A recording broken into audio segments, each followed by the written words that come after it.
이번 시간에는 교재의 1장 통계학과 자료 분석, 이 부분에 대해서 공부하겠습니다.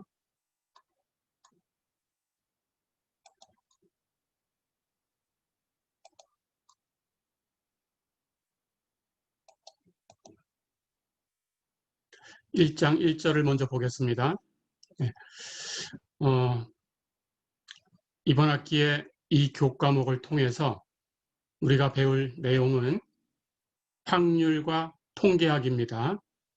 그 통계학을 배우려고 하는 건데 그 통계학의 언어로 확률을 사용해야 되기 때문에 확률에 대해서도 우리가 공부를 합니다. 우선 통계학이 무엇인지 얘기를 해보겠습니다. 통계학은 불확실성과 변동에 대응하는 어떤 과학적인 판단을 위한 학문이다. 이렇게 얘기할 수 있어요. 여기서 불확실성과 변동이라는 얘기는 이렇게 설명이 됩니다. 우리가 관심을 가지고 있는 대상 전체의 집합을 모집단이라고 부릅니다. 그 모집단의 일부, 모집단에서 추출한 그 모집단의 일부분을 표본이라고 불러요. 자, 그런데 우리가 관심을 가지고 있는 대상 전체에 대해서 전체를 다 조사해서 결과를 낸다면, 그렇다면 불확실성이라는 것과 변동이라는 것은 없겠지요.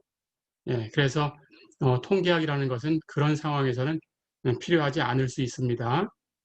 자, 그런데 모집단이라는 것은 전체를 조사하기에는 너무 방대해서 시간과 비용이 많이 든다라고 생각할 수 있어요. 자, 그렇다면 우리가 모집단 전체를 조사하는 것이 어렵다라고 지금 생각을 합니다. 모집단 전체를 조사하는 것이 어렵다면 그것으로부터 일부를 추출해요. 표본을 추출을 했습니다. 표본을 조사를 하겠죠. 그 표본 조사를 해서 그 표본 조사에서 우리가 얻은 결과를 가지고 모집단에 대한 추정을 해줘야 됩니다. 자, 그러니까 전체 조사한 게 아니었어요. 표본을 조사했으니까 당연히 확실한 건 아닙니다. 그래서 불확실성이 생기는 거죠. 그리고 표본은 우리가 어떻게 추출하냐에 따라서 같은 상황을 조사할 때 표본에 따라서 변동이 생깁니다. 그러니까 우리가 모집단 전체를 조사하면 통계학이라는 것 자체가 필요하지 않을 텐데 모집단 전체를 조사하기가 어렵다면 거기서 일부를 꺼내서 표본으로 표본 조사를 해서 그 표본에서 얻은 결과를 가지고 모집단을 추정해 가려는 그런 작업을 하려고 할 때에는 당연히 불확실성과 변동이 생기게 되죠. 자, 그렇다면 그럴 때 어떻게 과학적인 방법을 사용해서 우리가 표본 조사만 했지만 불확실성이 있지만 그리고 변동이 있지만 그걸 가지고 과학적으로 모집단에 대한 추정을 할 수 있을까? 이런 것들을 공부하게 되는 거예요. 이런 것이 통계학입니다. 그래서 그런 부분에 대해서 이제 하나씩 배워 나갈 겁니다. 자, 우리가 모집단 전체를 조사하기 힘든 경우를 한번 생각을 해볼까요? 어떤 선거에서 거기 출마한 후보들이 있어요. 그 후보에 대한 지지율을 선거 전에 사전에 조사하려고 한다. 이렇게 생각을 해볼까요? 자, 그렇다면 유권자가 예를 들어서 한 4천만 명이 된다 그러면 그 4천만 명을 다 조사하긴 어려울 거예요. 그렇다면 그 4천만 명 중에서 1,000명 정도, 1,000명 정도를 임의로 표본 추출을 해서 그 출마한 후보자들에 대한 지지율을 조사를 해보고 거기서 얻은 결과를 가지고 표본 조사를 하니까 이런 결과가 있었다. 자, 그렇다면 이걸 가지고 우리가 모집단에 대해서는 이렇게 얘기할 수 있다. 이런 추정을 해야 되겠죠. 자, 그럴 때 우리가 표본 조사를 했기 때문에 예, 그게 모집단에도 100% 통한다라고 할 수는 없어요. 조금 전에 얘기했던 불확실성입니다. 그렇죠? 자, 그렇다면 표본 조사를 한 걸 가지고 모집단을 추정할 때에는 표본 결과가 이렇게 나왔으니까 모집단도 이렇게 될 확률이 얼마다. 이런 식으로 확률을 가지고 얘기를 해줍니다. 그래서 표본 조사가 이랬으니까 모집단이 이렇게 될 확률이 95%야. 이런 결론을 줄 수 있다면 상당히 신뢰할 수 있죠.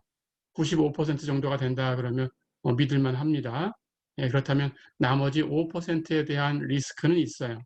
예, 그런 것들은 감수하고 우리가 95% 확률로 그럴 거다라고 생각하는 그 결론을 따라갈 수 있겠죠. 이런 것들을 이제 통계학을 통해서 우리가 배우게 되는 겁니다. 자, 그렇다면 이제 통계학은 크게 이렇게 나눌 수 있어요. 통계학은 자료를 수집하는 과정이 있고, 이게 첫 번째 과정입니다. 두 번째는 우리가 수집한 자료를 요약하는 과정이 있어요. 요약을 하고 나면, 요약이라는 것은 우리가 보기 쉽게, 판단하기 쉽게 이렇게 정리를 하는 거죠. 그렇게 정리한 다음에 정리하고 끝날 게 아닙니다. 물론 정리만 하고 끝나는 경우도 있어요. 그것도 옛날 방식으로는 통계학이다라고 부릅니다. 근데 요즘에는 이제 그 요약 정리하는 과정까지 끝나는 게 아니고 그걸 가지고 추론하는 과정까지 갑니다. 해서 그 요약된 자료를 가지고 우리가 분석, 해석하는 과정을 하게 됩니다. 자, 이렇게 세 가지로 나눌 수 있어요. 수집하고 요약하고 분석하고 통계학을 크게 이렇게 세 가지로 나눌 수 있는데 첫 번째, 자료를 수집하는 과정은 실험 계획법이 있고 표본 추출법이 있습니다. 이미 자료가 있다라고 하면 거기서 표본을 추출해서 우리가 사용할 수 있어요. 그것을 표본 추출법이다라고 하고요.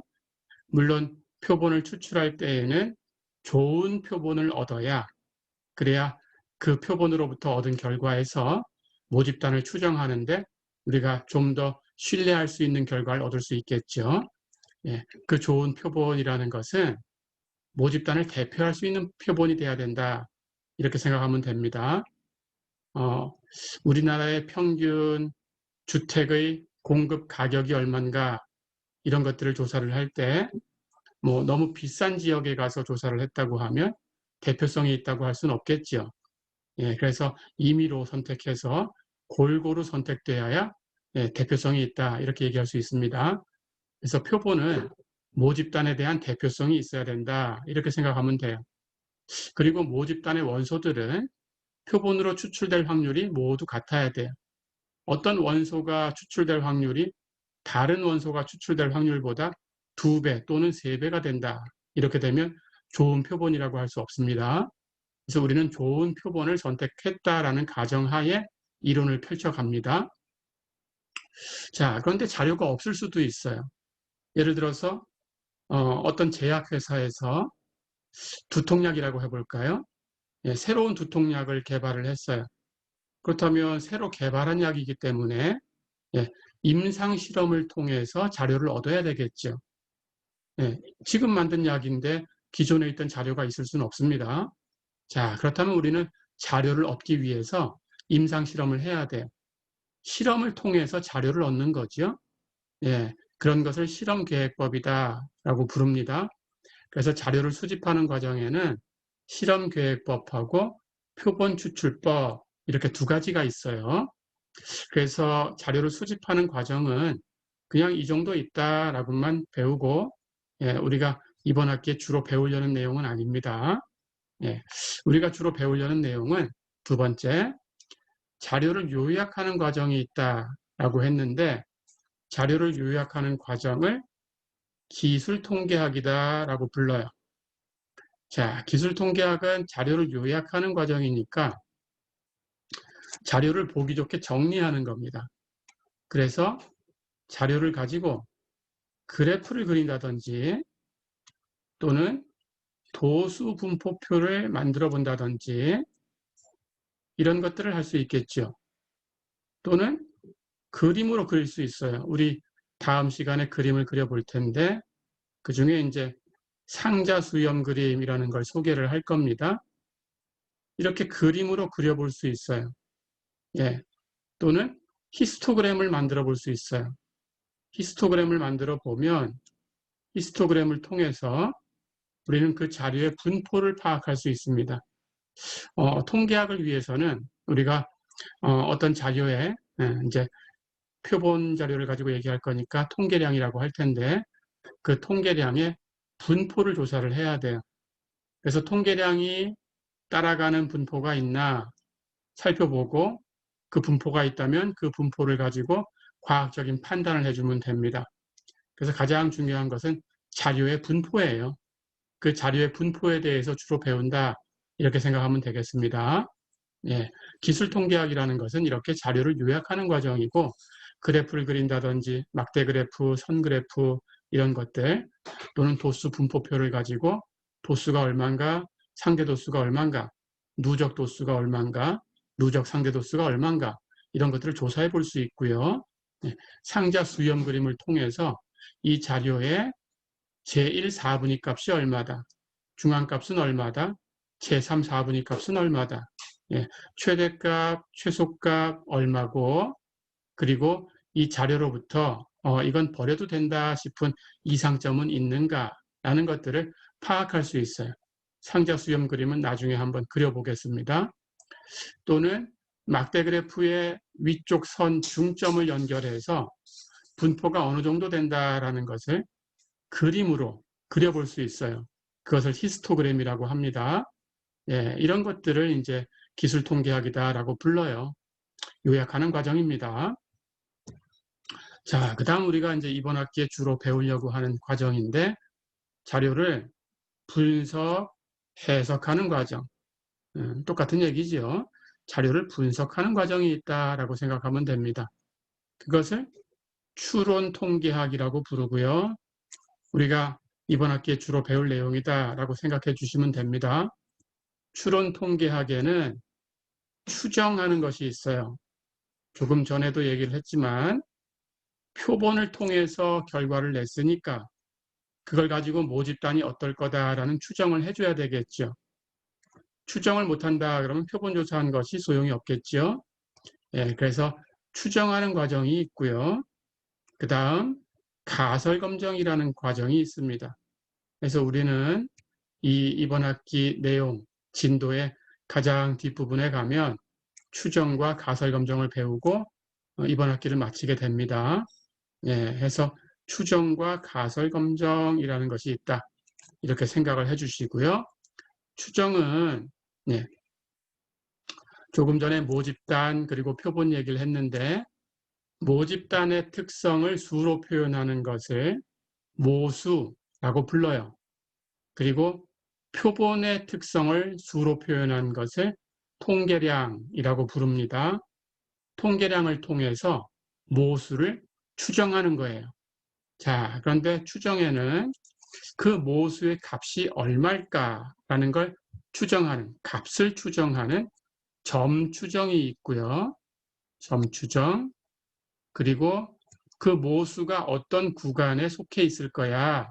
이렇게 추정하는 모수가 속한 구간을 추정하는 구간 추정이 있어요. 그 구간 추정은 이제 나중에 모수가 이 구간에 있을 확률이 95%야. 모수가 이 구간에 있을 확률이 90%야. 이런 식으로 얘기를 할 텐데 그 확률이 90%다 그러면 그 구간을 그 모수의 90% 신뢰 구간 이렇게 얘기를 하고요. 95%라면 그 구간을 그 모수의 95% 신뢰 구간이다 이렇게 얘기를 합니다. 예, 해서 점 추정을 할 수도 있고 구간 추정을 할 수도 있어요. 추정은 이렇게 두 가지로 나뉘고요. 가설 검정은 모수에 대한 이론을 우리가 얘기할 수 있어요. 그 모수가 얼마보다 작다. 그 모수가 얼마보다는 클 거다. 그 모수가 얼마는 아닐 거다. 이렇게 추정을 하게 될 텐데 모수에 관한 이론이 그 이론이 참인지 거짓인지 판정을 해줘야 됩니다. 그렇게 판정하는 것을 우리는 그 가설에 대해서 판정했다. 그 가설에 대해서 검정했다. 라는 뜻으로 가설검정이다. 이렇게 부릅니다. 그래서 우리가 이제 주로 다루려고 하는 것이 가설검정이에요. 모수에 대해서 이런 얘기를 하고 싶은데 표본조사를 하니까 모수가 이럴 거다라는 생각이 드는데 이게 사실일까? 어느 정도 사실일까? 어느 정도 믿을 수 있을까? 예, 이런 것들을 얘기하고 싶은 거죠. 예, 이런 것들을 배우는 것이 통계학입니다. 예, 이렇게 해서 우리가 이번 학기 수업을 이제 진행을 해 나갈 겁니다.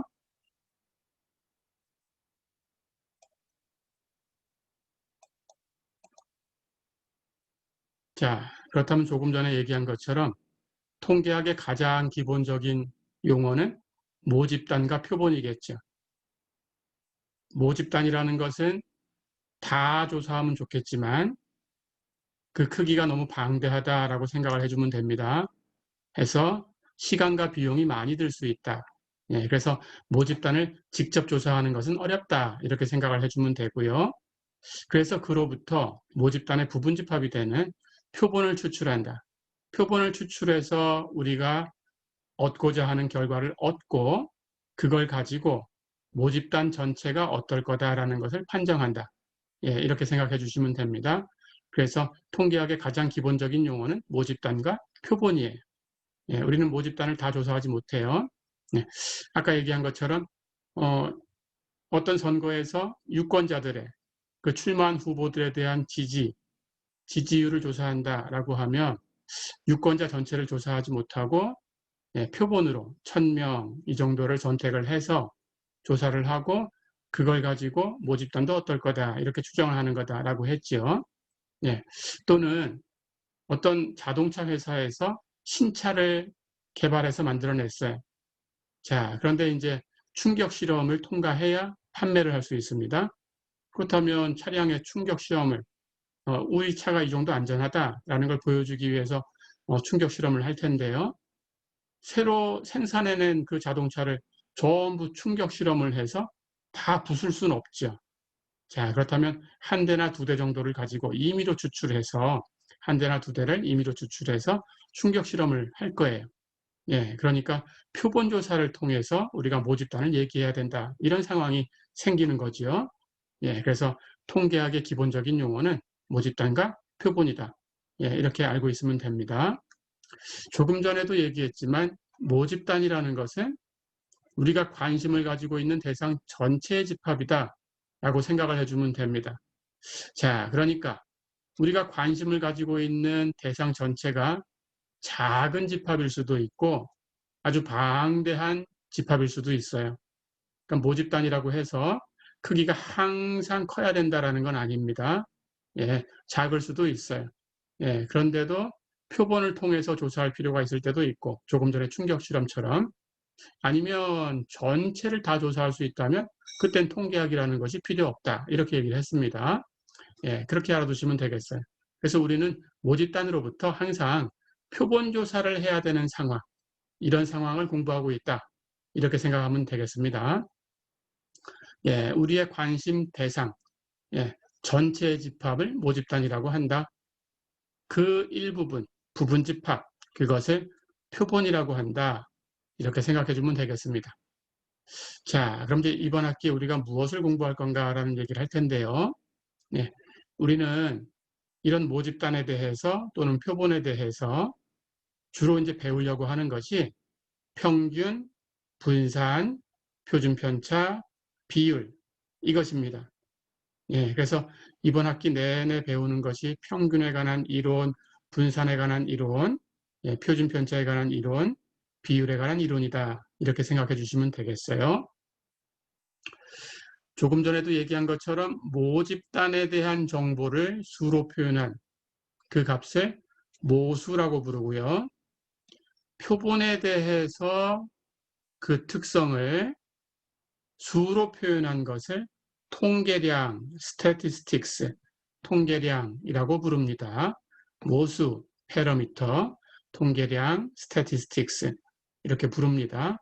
자, 그래서 우리는 통계량을 통해서 모수를 추정하는 거다. 이런 얘기를 한 거죠. 그렇죠? 자, 그럴 때 모집단의 평균은 모평균이라고 불러요. 모집단 할 때 모 이렇게 붙여서 평균 앞에 붙여서 모평균 이렇게 부르면 됩니다. 모집단의 분산은 모분산 이렇게 부르고요. 모집단의 표준 편차는 모표준 편차 이렇게 부르고요. 모집단의 비율은 모비율 이렇게 부릅니다. 표본도 마찬가지입니다. 표본의 평균은 표본 평균, 표본의 분산은 표본 분산, 표본의 표준 편차는 표본 표준 편차 이렇게 부르고요. 표본의 비율은 표본 비율 이렇게 부릅니다. 자, 그런데 이걸 표기하는 기호는 달라요. 그래서 표기하는 기호를 여러분들이 기억해 주시면 되겠습니다. 모평균은 그리스 문자 뮤를 가지고 표기를 합니다. 이렇게 쓰고요. 뮤 하고 읽으시면 됩니다. 영문자 M에 대응하는 그리스 문자다. 이렇게 생각하면 되겠어요. 모평균, 뮤라고 씁니다. 그래서 뮤에 대해서 얘기를 하고 있다 그러면 아 이건 모평균이야. 표본 평균 아닙니다.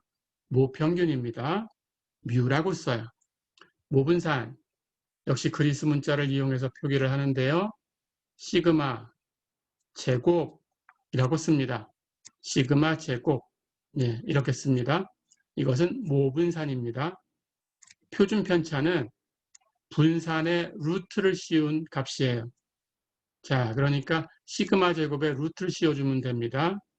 그래서 표준 편차는 시그마 이렇게 씁니다. 시그마. 예. 비율은 모비율일 때 예, 비율이라는 것을 영어로 그냥 그대로 표기해서 P라고 씁니다. P. 영문자 소문자로 쓰고요. 예, P라고 쓰면은 모비율이다. 모집단의 비율이다. 이렇게 생각하면 됩니다. 예, 비율이라는 것은 전체 분의 그 대상의 개수 예, 이렇게 계산을 한 거죠. 예, 그것을 비율이라고 부릅니다. 그래서 모비율은 영문자로 P라고 써요. 표본에 관한 통계량은 다른 기호를 사용합니다. 표본 평균은 영문자 X를 쓰고 그 위에다가 바를 이렇게 붙입니다. 그래서 X바 이렇게 읽으시면 되고요. X바라고 쓴 것은 표본 평균입니다. 모평균은 뮤라고 구분을 했지요. 예, 다릅니다. 예, 표본 평균은 X바 이렇게 씁니다. 표본 분산도 모분산하고는 다른 기호를 사용합니다. S제곱이라고 씁니다. S제곱. 예, 이렇게 기억하시고요. 그럼 표본 표준 편차는 표준 편차, 분산의 루트 씌운 거라고 했죠. 예, 표본 표준 편차는 S라고 쓰면 되겠어요. S. 표본 비율은 모 비율은 P라고 쓴다고 했죠. 거기다가 모자 모양의 기호를 올리면 됩니다. 자, 해서 P 위에다가 이렇게 올리면 되는데 이건 hat 하고 읽으면 됩니다. 모자라는 뜻입니다. 해서 P hat 예, 이렇게 쓰고 P hat 이렇게 읽으시면 됩니다. 자, 그래서 모집단에 대한 특성을 수로 표현한 것은 모수, 표본에 대한 특성을 수로 표현한 것은 통계량, 모수와 통계량. 통계량을 통해서 우리는 모수를 추정하려고 한다. 통계량을 통해서 우리는 모수에 관한 이론을 이야기하려고 한다. 네, 이렇게 알고 있으면 되겠어요. 그리고 모수에는 모평균 뮤, 모분산 시그마 제곱, 모표준 편차 시그마, 모비율 P 예, 이런 것들이 있다. 예, 이렇게 생각하면 되고요. 통계량에는 표본 평균 X바, 표본 분산 S제곱, 표본 표준 편차 S, 표본 비율 P-이 있다. 예, 이렇게 생각해 주면 되겠습니다. 이 기호는 기억하셔야 됩니다.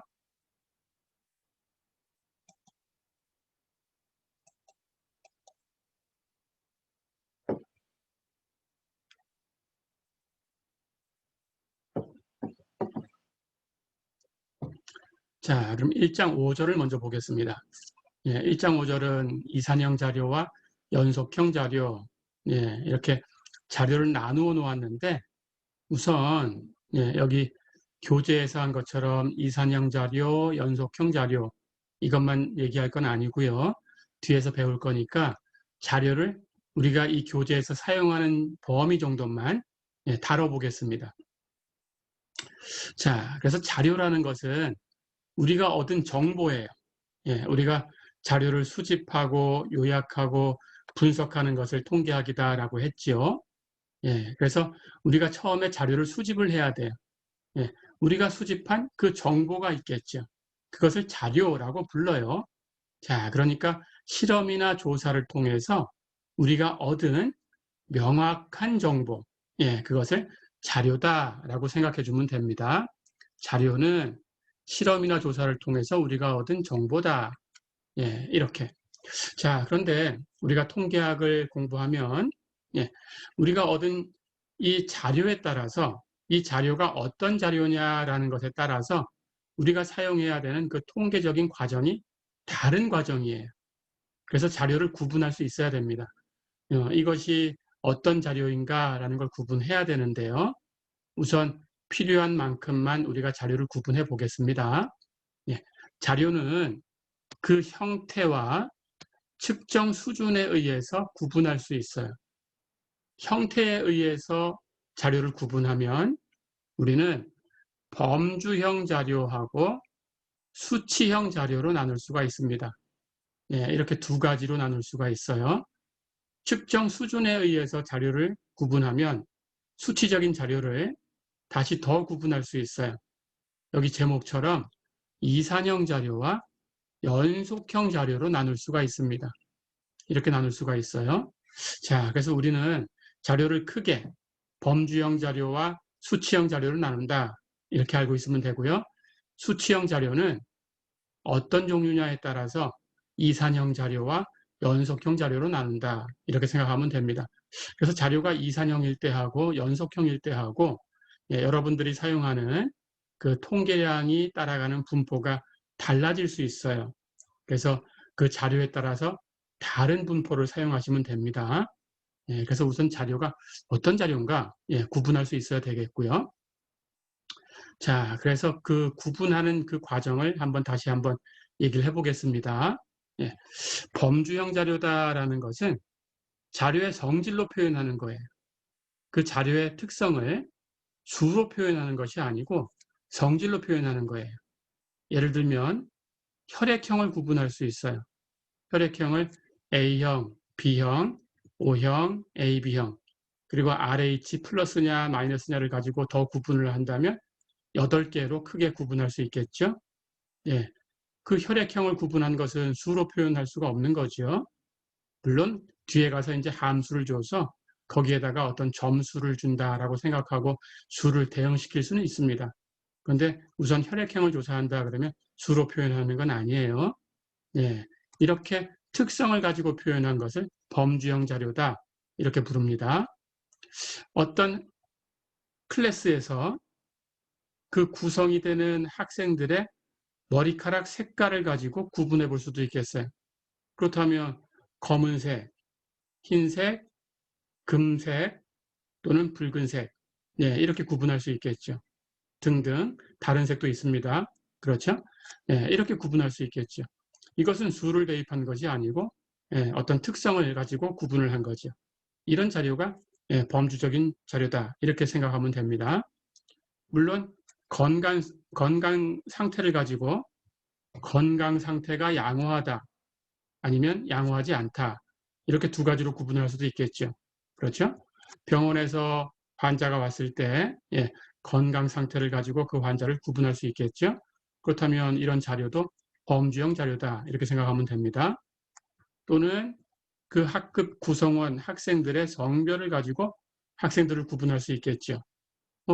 남성이다, 여성이다 이렇게 구분할 수 있겠죠. 당연히 범주적인 자료가 됩니다. 예, 이런 것들은 범주형 자료다 이렇게 부르고요. 예, 특성을 수로 표현할 수 있는 것들은 수치적인 자료다라고 불러요. 그래서 자료를 크게 범주형 자료와 수치형 자료 두 가지로 나누는데 수로 표현하는 것은 뭐 한 가정의 자녀의 수, 어느 시간에 버스 승객의 수 또는 어떤 지역에서 1년 동안 화재의 건수, 뭐 이런 것들은 수로 표현할 수 있죠. 근데 수로 표현할 수 있는 것 중에서 그 수가 크기나 양을 표현하는 수가 되어야 그것을 수치적인 자료다 이렇게 부르고요. 수로 표현한 건 분명한데 그게 크기를 표현하는 것이 아니다 그러면 그것은 수치적인 자료라고 안 합니다. 그냥 범주형 자료라고 해요. 예를 들면 사지선다형 문제가 있었어요. 자, 그런데 보기가 1번, 2번, 3번, 4번이 있었다. 이렇게 생각을 해볼까요? 수로 주어진 보기가 있는 거예요. 그렇다면 1번을 선택한 학생, 2번을 선택한 학생, 3번을 선택한 학생, 4번을 선택한 학생 이렇게 1, 2, 3, 4 이렇게 나눌 수는 있지만 거기서 표현한 1, 2, 3, 4라는 수는 크기나 양을 표현한 건 아니죠. 그렇죠? 2를 선택한 학생이 1을 선택한 학생의 2배 크기를 갖는 게 아닙니다. 그렇죠? 예, 그렇게 크기를 표현하는 수가 아닌 그런 수로 표현했다면 그 수는 그냥 기호에 불과해요. 그래서 기호로 표현한 거다라고 생각을 하고 그럴 때는 범주형 자료다 이렇게 생각을 해주면 됩니다. 네.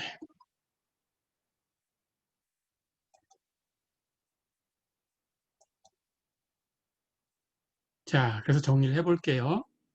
자료는 크게 범주형 자료와 수치형 자료로 나눌 수 있어요.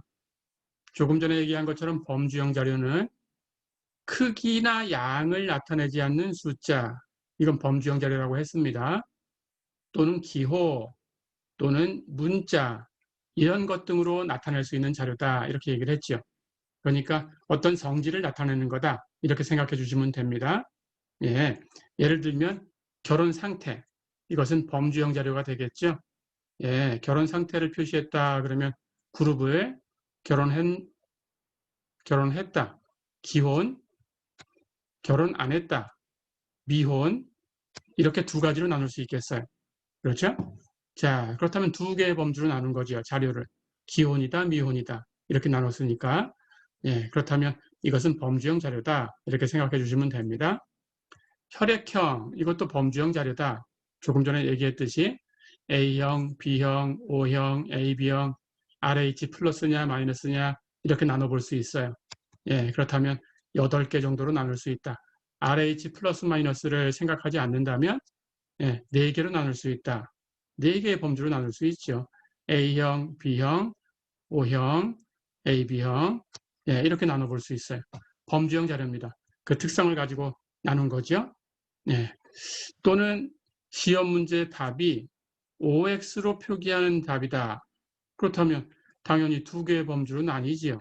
답안을 분류할 때 O라고 쓴 답과 X라고 쓴 답이 있을 거예요. 이렇게 두 개의 범주로 나눌 수 있어요. 그렇죠? 예, 이것들은 다 범주형 자료가 된다. 이렇게 얘기할 수 있습니다. 앞에서 얘기를 들었지만 선거에서 내가 지지하는 후보, 그렇다면 출마한 후보들이 각각의 범주를 이루겠죠. 그렇죠?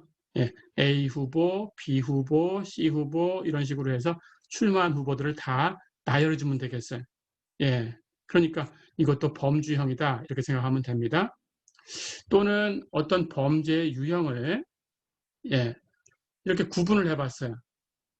무기를 소지한 범죄와 무기를 소지하지 않은 범죄 이렇게 두 가지로 나눠볼 수 있겠죠. 그렇다면 무기를 소지한 경우 하나의 범주, 무기를 소지하지 않은 경우가 또 하나의 범주. 예, 이렇게 두 개의 범주로 나눌 수 있는 예, 범주형 자료가 되겠죠. 이런 것들, 조금 전에 얘기했던 성별 또는 사람의 머리카락 색깔, 예, 이런 것들은 모두 범주형 자료가 됩니다. 예, 이렇게 특성을 가지고, 자료의 특성을 가지고 분류하는 것은 범주형 자료. 기억할 수 있겠죠? 이렇게 기억해 주시면 됩니다. 자, 그 다음 두 번째는 수치형 자료가 있다고 했어요. 수치형 자료는 그 특성을 수로 표현하는 거다라고 얘기를 했습니다. 그렇죠? 예를 들어 볼까요? 사람의 키, 당연히 수로 표현할 수 있습니다. 그렇죠? 예, 170cm, 180cm 등등 예, 이렇게 표현할 수 있어요. 또는 몸무게 50kg, 60kg 이렇게 수로 표현할 수 있어요. 그렇죠?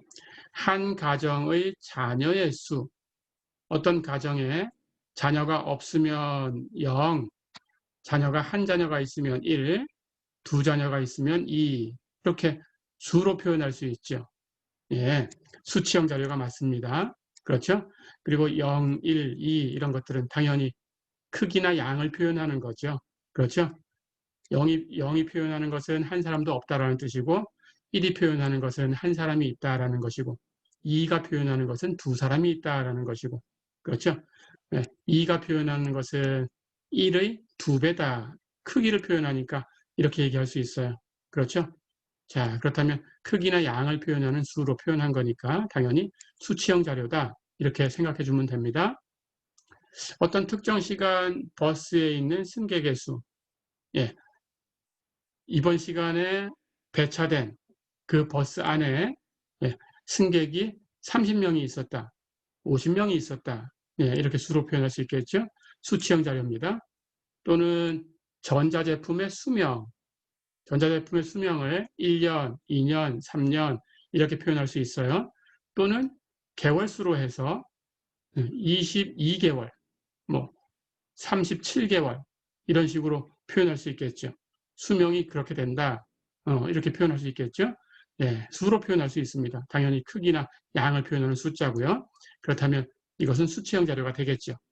예, 또는 100m 달리기에서 걸린 시간, 당연히 수로 표현할 수 있어요. 15초가 걸렸다. 16초가 걸렸다. 예, 이렇게 수로 표현할 수 있겠죠. 예, 이렇게 크기나 양을 표현하는 수를 가지고 표현한 그런 자료, 그런 자료는 수치형 자료다. 이렇게 부릅니다. 자, 그렇다면 자료는 크게 범주형 자료와 수치형 자료로 나눈다. 예, 이렇게 우리가 알고 있는 거죠. 자, 그런데 이제 수치형 자료는 다시 연속형 자료와 이산형 자료로 나눌 수 있어요. 이 부분에 대해서 설명을 해보겠습니다.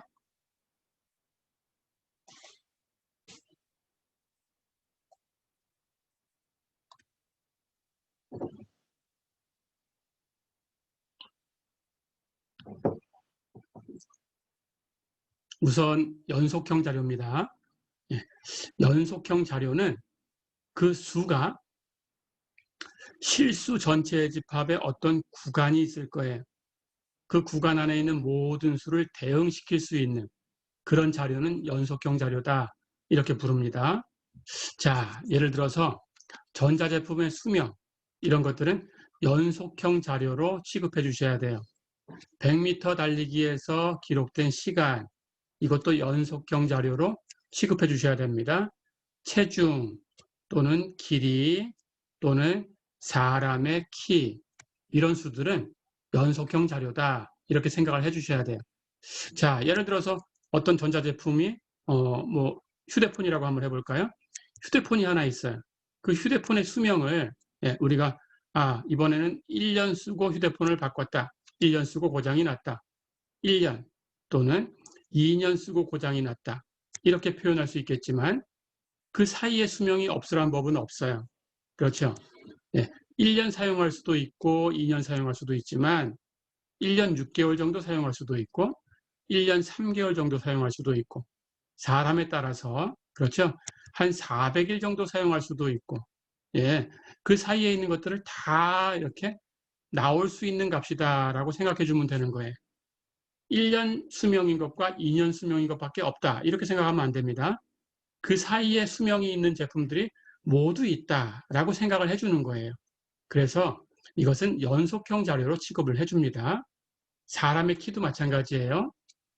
사람의 키를 가지고 얘기를 해보면 사람의 키가 170cm다라고 했을 때 이 170cm가 더 정확한 자를 가지고 측정을 하면 170.5cm다. 이렇게 측정이 될 수도 있고요. 조금 더 정확한 자를 가지고 측정을 하면 170.54cm다. 이렇게 측정을 할 수도 있어요. 다시 얘기하면 사람의 키를 측정을 했을 때 170cm인 사람도 있고 180cm인 사람도 있겠죠. 그 사이에 키가 없다라고 생각하면 안 됩니다. 그렇죠? 그 사이에 있는 모든 수가 키로 측정될 수 있는 거예요. 그렇게 생각을 해주는 겁니다.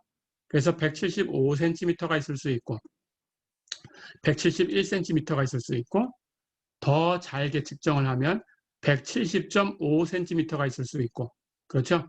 더 잘게 측정을 하면 170.34cm가 있을 수 있고 그렇죠?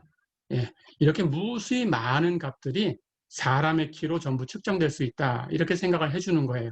그런 뜻으로 이 사이, 이 구간 사이에 있는 모든 수가 측정될 수 있는 값이다라는 이런 뜻으로 예, 이 자료는 연속형 자료다. 이렇게 얘기를 하는 겁니다. 자, 그래서 우리는 이런 값들을 다룰 때에는 연속형 자료라는 것을 알고 있어야 되고요. 연속형에 해당하는 그런 분포를 가지고 사용해 주시면 되겠습니다. 예, 절대로 이산적인 걸 쓰면 안 되겠죠. 그렇죠? 이런 자료를 다룰 때 이산적인 자료를 가지고 다뤘다면 잘못될 수 있겠죠? 예, 이건 기억을 해 두셔야 되겠습니다. 이런 자료는 연속적인 자료다. 예, 이렇게 기억을 해 주세요.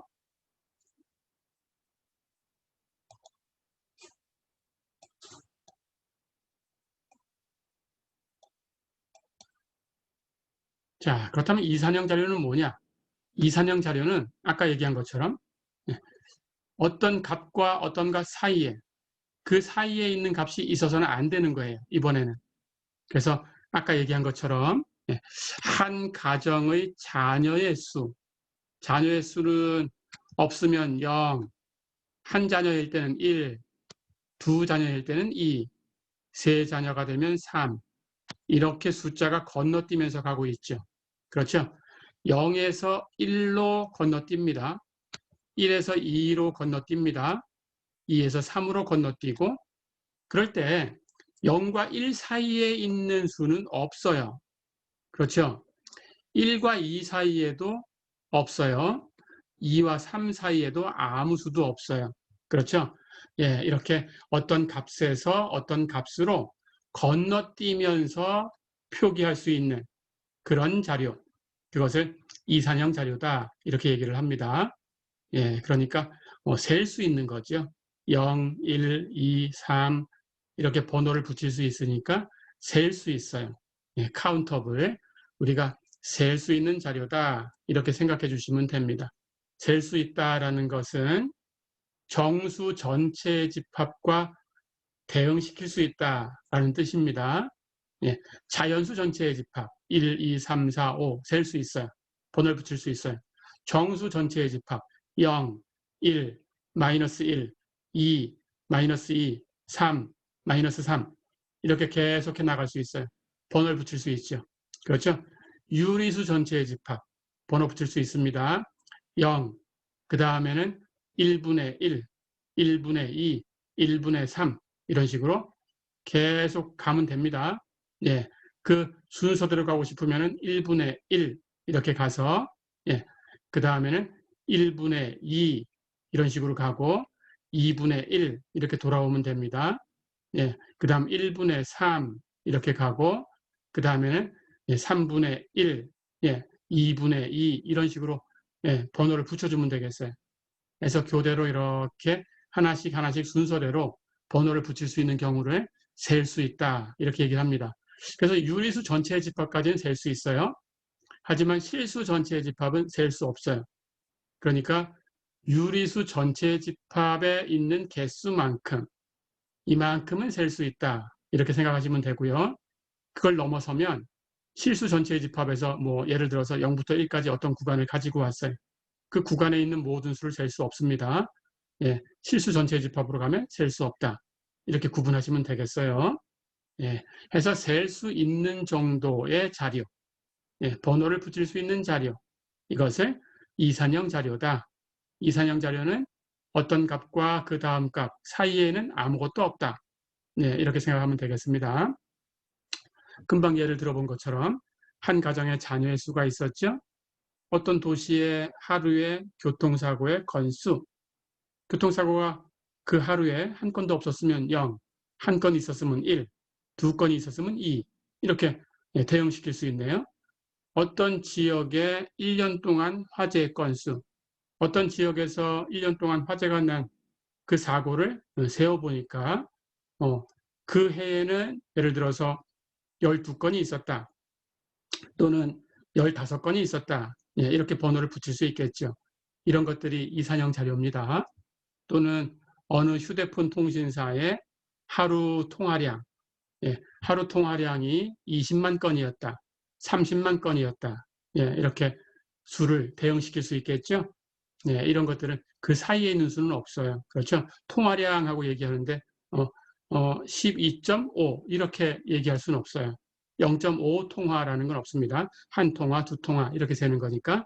예, 그래서 그 사이에 없는 셀 수 있는 예, 어떤 값과 그 다음 값으로 건너뛰는 그런 수로 표현할 수 있는 거니까 예, 이건 이산형 자료다. 이렇게 생각하면 되겠고요. 택시에 타고 있는 승객의 수, 예, 어떤 사람이 택시 운전을 하는데 어느 시간에 어느 지역을 지나다 보니까 승객이 탔어요. 세 사람이 탔으면 3, 두 사람이 탔으면 2 이렇게 번호를 붙일 수 있죠. 예, 이산형 자료가 됩니다. 이런 것들은 이산형 자료니까 이산적인 자료에 대한 그 분포를 따라서 우리가 계산을 해주면 되겠습니다. 예, 그런 것들을 뒤에서 공부하겠습니다.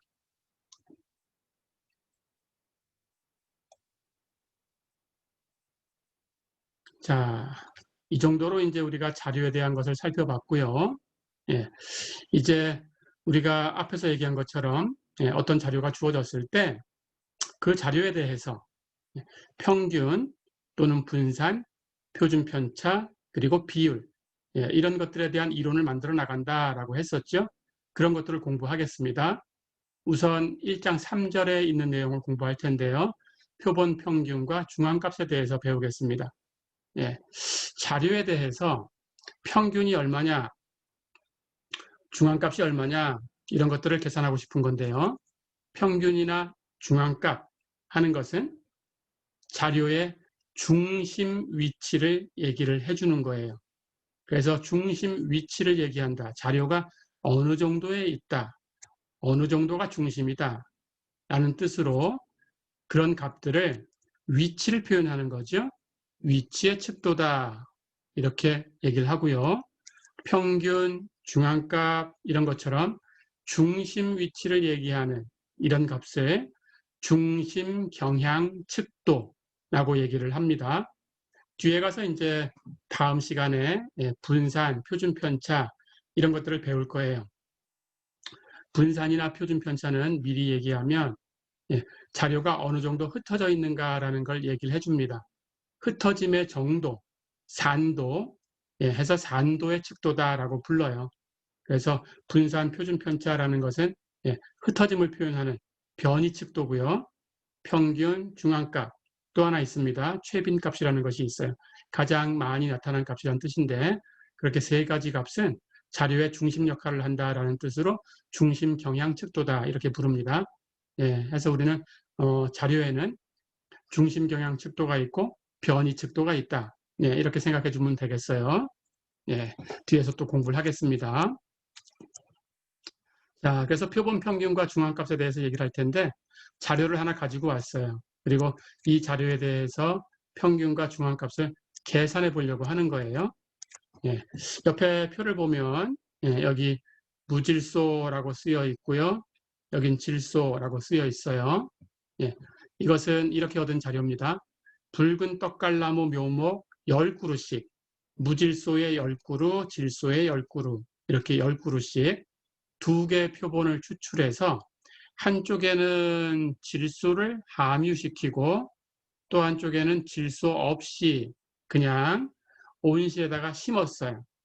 자, 그런데 무질소인 경우와 질소인 경우를 비교하려고 하니까 딱 이것만 다르게 해주고 다른 상황은 전부 동일하게 했습니다. 예, 해서 그 밖의 조건은 전부 동일하게 했어요.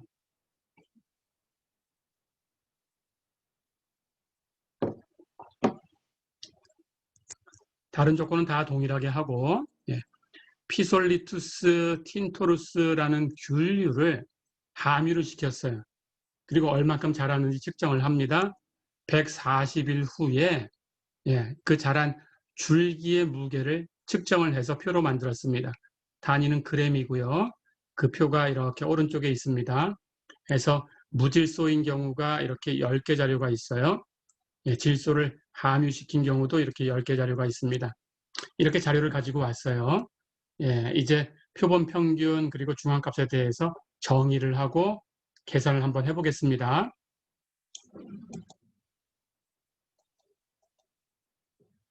우선 표본 평균에 대해서 정의를 할게요. 표본 평균은 예, 이 주어진 자료 10개를 뭐 임의로 10개가 아니어도 되는 거니까 20개, 30개 갖고 와도 되고요. 5개, 7개를 가져와도 되고요.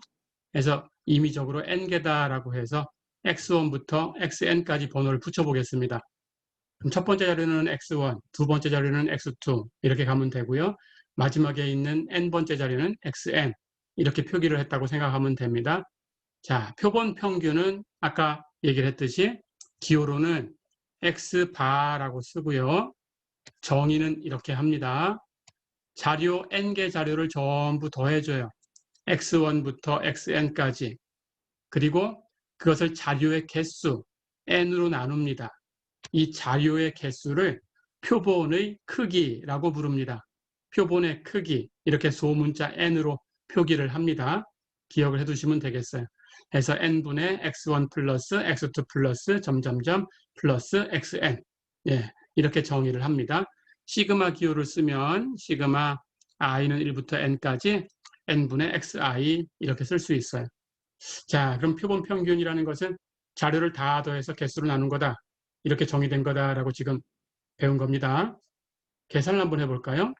조금 전에 무질소인 경우하고 질소 함유시킨 경우하고 예, 이 두 개 경우에 대해서 10개씩 표본을 선택해서 예, 그 줄기의 무게를 측정을 했어요. 자료가 있습니다. 자, 그러면 예제 1번 이 무질소 자료에 대해서 평균값을 구해라 그랬어요. 무질소 자료를 보면 여기 있죠. 표본 자료가. 자, 그럴 때 자료가 처음에는 0.3입니다. 그 다음 것은 0.53, 그 다음 것이 0.28, 이렇게 해서 제일 마지막 것이 0.43 이렇게 되죠. 그렇다면 이걸 다 더해서 10으로 나눠주면 되는 거예요. 자료가 10개니까. 자, 그렇다면 x반은 어렵지 않고요. 10분의 0.32 플러스 0.53 플러스 점점점 해서 0.43까지 이렇게 다 더하면 3.99가 되고요. 10으로 나눴으니까 0.399 이렇게 평균값을 얻을 수 있습니다. 어렵지 않죠? 표본 평균은 표본 자료를 다 더해서 표본의 크기로 나눈 값이다. 어렵지 않죠? 한번 더 해보겠습니다. 예제 2번. 질소 자료의 평균값을 구해라. 그랬어요. 똑같이 자료를 가지고 오겠습니다.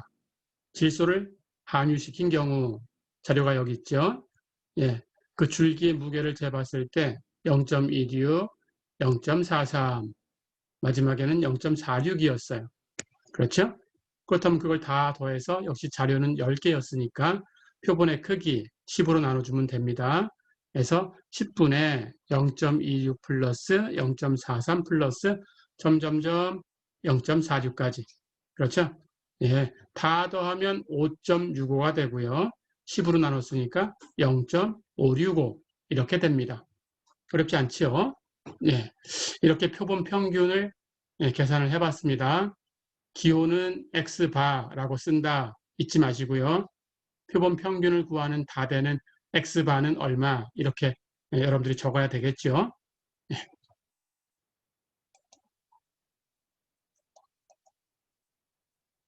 자, 두 번째는 중심 역할을 하는 두 번째 중앙값이라는 것이 있어요. 중앙값이라는 것을 정의를 하겠습니다. 중앙값은 말 그대로 자료의 중앙에 있는 값이다. 그런 뜻입니다. 그럼 자료의 중앙에 있는 값을 어떻게 정의할 거냐라는 건데 자료가 홀수개냐 짝수개냐에 따라서 달라질 수 있어요. 자료가 이렇게 홀수개가 있다고 생각해 볼까요? 5개를 그려봤습니다. 그렇다면 중앙에 있는 값은 여기 세 번째 하나의 값이 있죠. 예, 홀수개다 그러면 중앙에 있는 값은 1개입니다. 하지만 짝수개인 경우를 볼까요? 6개를 한번 그려볼게요. 이렇게 6개를 그리면 중앙에 있는 값은 세 번째와 네 번째가 되겠죠. 그렇죠? 예, 해서 이 값과 이 값이 중앙에 있으니까 이런 경우에는 중앙값이라는 것을 어떻게 정의할 건가? 약속이 있어야 되겠어요. 그렇죠? 자, 그렇다면 이걸 이제 정의를 합니다. 중앙값도 평균값처럼 자료의 중심 역할을 해야 돼요. 자, 평균은 순서하고 관계없이 그냥 자료를 다 더해서 개수로 나눠주면 당연히 중심 위치가 됩니다. 그렇죠? 근데 중앙값이라는 것은 배열을 주어진 대로 그대로 놔두고 순서를 센다면 가장 큰 값이 중앙에 와 있을 수도 있어요. 그렇게 해서 세서 가장 큰 값을 중앙값이다 이렇게 하면 중심 위치의 역할을 못하겠죠. 그렇죠? 그래서 중앙값을 계산할 때는 자료를 순서대로 정렬한다라는 걸 잊어버리면 안 됩니다. 정렬하는 방법은 작은 수부터 큰 수로 정렬을 합니다. 예, 그래서 자료를 최소값에서 최대값으로 이렇게 정렬을 해요. 그렇게 정렬을 했을 때 자료의 중앙에 있는 값을 중앙값이다. 이렇게 정의를 합니다. 자, 그렇다면 자료가 홀수개일 때는 그냥 중앙에 있는 한 값을 선택하면 되고요. 자료가 짝수일 때는 순서대로 정렬했으니까 이제 중심 위치가 됐겠죠. 가운데 있는 두 값의 평균을 내면 됩니다. 자, 그러니까 가운데 있는 두 값의 평균을 내면 자료에 없을 수 있죠. 그렇죠? 자료에 없을 수도 있고 두 수가 우연히 같을 수 있다면 당연히 자료에 있어요. 그렇죠? 예, 해서 중앙값은 자료에 없을 수도 있고 있을 수도 있습니다. 예, 그렇게 알고 계셔야 됩니다. 해서 홀수계는 중앙에 있는 걸 선택하면 되고 짝수계는 중앙에 있는 두 개의 평균을 낸다. 이것이 중앙값의 정의입니다. 자, 그럼 이걸 기호로 한번 정의를 해볼까요? 자료를 가장 작은 값, 최소값, x1이라고 번호를 붙일게요. 여기부터 가장 큰 값, 최대값, xn으로 번호를 붙이겠습니다. 임의로 n개라고 하고요. 자, 그러니까 x1, x2 이렇게 번호를 붙였는데 x1보다는 x2가 그 이상이 돼야 되고요. x2보다는 x3가 그 이상이 돼야 되고 xn-1보다는 xn이 그 이상이 돼야 됩니다. 이렇게 작은 수에서 큰 수로 나열을 했어요. 자, 그럴 때 중앙값은 기호로 x tilde라고 쓰겠습니다. 여기 물결 무늬는 tilde라고 읽으시면 됩니다. tilde. 예, 이렇게 읽으시면 됩니다. 예, x tilde라고 쓸 거예요. 중앙값은. 예, 기억을 해두세요. 그럴 때 n이 홀수다 그러면 중앙에 있는 값이죠. n이 홀수면 이 값을 선택해야 돼. 그렇죠? 그러니까 n이 홀수라면 n 플러스 1 하는 것은 짝수일 거고 그건 2로 나누었을 때 정수가 되겠죠. 그래서 2분의 n 플러스 1번째 이 수를 선택하면 중앙값이 됩니다. 자료가 5개다 그러면 하나 더하면 6이 되고 2로 나누면 3이 되죠. 세 번째가 되겠죠. 예, 이렇게 선택이 된다는 건 예, 계산이 되죠. 해서 n이 홀수면 예, x 2분의 n 플러스 1 이걸 선택하시면 되겠어요. 예, 이것이 중앙값이고 x tilde라고 씁니다. n이 짝수다 그러면 가운데 두 값이 생긴다고 했죠. 그때는 n이 짝수니까 2로 나눌 수 있어요. 나누어 떨어집니다. 예, x 2분의 n, 즉 2분의 n번째 수가 되겠죠. 그 다음 것은 2분의 n 플러스 1번째 수가 되겠죠. 해서 두 개의 평균을 내면 되겠어요. x 2분의 n과 x 2분의 n 플러스 1을 더해서 2로 나눠주면 됩니다. 예, 그렇게 하면 평균값이 계산되고요. 예, 그것을 중앙값이다라고 사용을 합니다. 그래서 우리 평균값, 중앙값 이 두 가지 값은 중심 경향축도다라고 했죠. 자료의 중심을 표시하고 있다. 그렇죠? 자, 자료가 6개일 때 한번 검토를 해볼까요? 자료가 6개다 그러면 2로 나누면 3입니다. 세 번째 자료하고 그다음 1 더하면 4가 되고요. 네 번째 자료하고 세 번째 자료와 네 번째 자료가 가운데 있는 두 값이죠. 그것의 평균을 중앙값이라고 부른다. 계산할 수 있겠죠? 예, 이렇게 기억해 두시면 되겠습니다. 중앙값은 표본 중앙값 x tilde라고 쓰고요. 정의는 표본의 개수가 홀수개면 가운데 있는 값이고 표본의 개수, 표본의 크기가 짝수면 가운데 두 값의 평균이다. 어렵지 않죠? 하지만 그 전에 해야 될 일이 있다. 자료를 작은 수에서 큰 수로 정렬했을 때 가운데 수를 얘기하는 거다. 정렬하지 않고 가운데 수를 골라내면 안 돼요. 그렇죠? 정렬한 다음에 가운데 수를 골라내는 거다. 예, 이렇게 기억해 두시면 되겠습니다. 계산을 한번 해볼까요?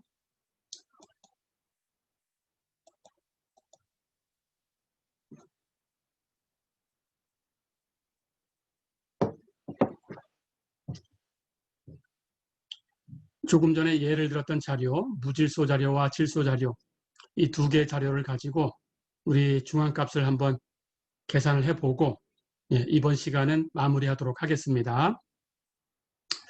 오른쪽 표에서 여기 무질소 자료 10개 표본, 질소 자료 10개 표본이 있는데 여기서 이 표본의 중앙값 x tilde를 구해라 그랬어요. 구해보겠습니다. 무질소의 경우를 한번 계산을 해볼까요? 중요한 게 있었죠. 자료를 가장 작은 값부터 나열하는 거다. 그렇죠? 자료를 보세요. 0.32부터 0.43까지 있습니다. 이 중에 가장 작은 값은 0.28이네요. 그렇다면 0.28이 여기 첫 번째 수로 옵니다. 그 다음 수를 볼까요? 0.28 다음에는 0.32가 되겠네요. 그렇다면 그 다음에 0.32가 와야 되고요. 그 다음에 작은 수는 0.36이 하나 있네요. 0.36이 돼야 되고 그 다음은 0.37이 있어요. 0.37이 그 다음으로 잡고 그 다음은 0.38이 있네요. 0.38을 쓰고 그 다음에는 0.42가 있네요. 0.42를 쓰고 그 다음에는 0.43이 두 개가 있네요. 같은 값이니까 0.43을 두 번 쓰면 됩니다. 그 다음에는 0.47이 있네요. 0.47, 그 다음에는 0.53이 있네요. 마지막에 0.53. 이렇게 쓰면 작은 순서부터 큰 순서로 10개의 자료를 순서대로 나열했어요. 그렇죠? 자, 그렇다면 표본의 크기는 10입니다. 짝수계예요. 그렇죠? 짝수계니까 당연히 가운데 값이 두 개가 나오죠. 그렇죠? 그렇다면 가운데 값은 다섯 번째하고 여섯 번째가 되겠어요. 그렇죠? 그 평균을 내면 되겠습니다. 다섯 번째는 0.28부터 하나, 둘, 셋, 넷, 다섯 번째 0.38이죠. 여섯 번째는 그 다음 거 0.4입니다. 그러니까 그 평균을 내야 되니까 0.38하고 0.42를 더해서 2로 나눠주면 되겠어요. 그렇죠? 그렇다면 이 경우에 중앙값은 0.4다. 어렵지 않죠? 이렇게 하시면 됩니다. 자, 그 다음 질소의 경우도 한번 계산해 볼까요? 먼저 순서대로 나열합니다. 0.26이 있고요. 가장 작아요. 그 다음 0.43이 있습니다. 그 다음에 놓으면 되고요.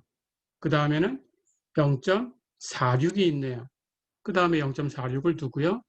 그 다음에는 0.47이 있네요. 0.47. 그 다음에 쓰고 그 다음에는 0.49가 있어요. 0.49. 그 다음에는 0.52가 있어요. 0.52를 쓰고 그 다음에 0.62가 있어요. 62. 그 다음에는 0.75가 있네요. 0.75를 쓰고 그 다음에는 0.79가 있어요. 0.79를 쓰고 이제 하나 남은 거 0.86이 있네요. 자, 여긴 자료가 전부 한 번씩 나왔네요. 그렇죠? 이렇게 순서대로 늘어났습니다. 역시 크기는 짝수니까 n은 10이고 짝수니까 가운데 두 값이에요.